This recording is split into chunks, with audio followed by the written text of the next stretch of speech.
দাম তো খালি বাড়ে। ইন্দোনেশিয়ান R15B4 ব্ল্যাক কালার বাইকটির দাম এখন আকাশচুম্বী। বর্তমান ইন্দোনেশিয়ান R15B4 ব্ল্যাক কালার বাইকটির দাম কত চলতেছে সারা বাংলাদেশে আনঅফিসিয়াল শোরুমে, সেটাই আজকের ভিডিওতে আমি বলবো। ভিডিওটি প্রথম থেকে শেষ পর্যন্ত আপনাদের ধৈর্য সহকারে দেখতে হবে, তাহলে বুঝতে পারবেন।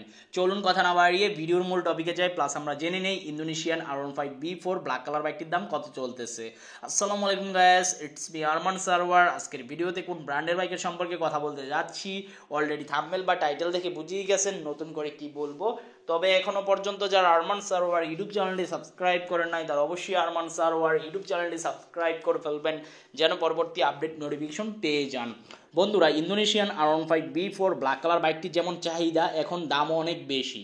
আগে কিন্তু এই বাইকটি 5,40,000 বা 45,000 টাকা হলে পাওয়া যেত। 2023 সালে আপনার আগস্ট মাস বলেন, সেপ্টেম্বর মাস বলেন, অক্টোবর মাস বলেন, ওই সময় কিন্তু আপনার এই বাইকটি আপনার 5,40,000, 45,000 বা 50,000 টাকা হলে পাওয়া যেত। বাট বর্তমানে দাম 2024 সালে এপ্রিল মাসে এসে দাম দাঁড়িয়েছে 5,80,000 থেকে 5,85,000 টাকা পর্যন্ত বাইকটির দাম চাইতেছে।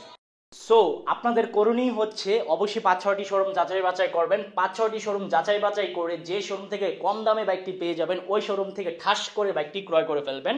বিকজ আপনার এখন চিন্তা হচ্ছে আনঅফিসিয়াল বাইক বাই, আপনার যতই বলেন না কেন আপনার কিন্তু বাইরে পেড সার্ভিস করাতেই হবে, বা ভালো সার্ভিস সেন্টার থেকে আপনার টাকা দিয়ে সার্ভিস করাতে হবে। তাহলে আপনি যে শোরুম থেকে সবচাইতে কম দামে বাইক পেয়ে যাবেন, ওই শোরুম থেকে বাইক ক্রয় করে ফেলবেন।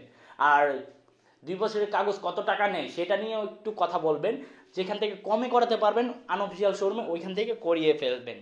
তো ইন্দোনেশিয়ান R15B4 বর্তমান মার্কেট প্রাইস কত চলতেছে সেটা আমি বলে দিয়েছি, বা বাজার মূল্য বলে দিয়েছি। তারপর আবার রিপিট করতেছি, 5,80,000 থেকে 5,85,000 টাকা। এই পর্যন্তই ছিল আজকের ভিডিও আপডেট ইনফরমেশন। দেখা হবে ইনশাল্লাহ পরবর্তী ভিডিওতে, এবং আল্লাহ হাফেজ।